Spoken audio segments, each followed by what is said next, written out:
There's a new area of people that have something called non-celiac gluten sensitivity that may also benefit from a gluten-free diet.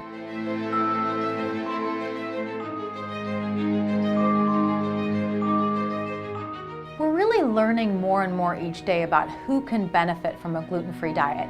We've known that people with a disease called celiac disease, which is an autoimmune disease of the intestines and the rest of your body, have to be on a gluten-free diet, because if they eat gluten, it really causes damage to their intestines that can lead to cancer in some cases. So for those people, it's critical. But what's emerging in the research is that there's a new area of people that have something called non-celiac gluten sensitivity that may also benefit from a gluten-free diet.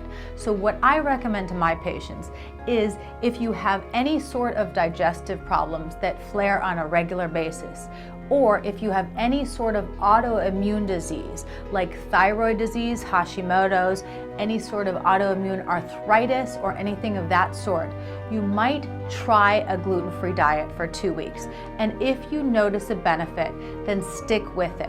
But for the majority of people, a gluten-free diet just in many cases means they're eating less of the refined processed foods. So it can be a healthier diet. But I have found more and more patients who report really very quickly feeling better on a gluten-free diet. So if you're one of those, stick with it. Just make sure to eat a balanced diet with all the major food groups to really have optimal health.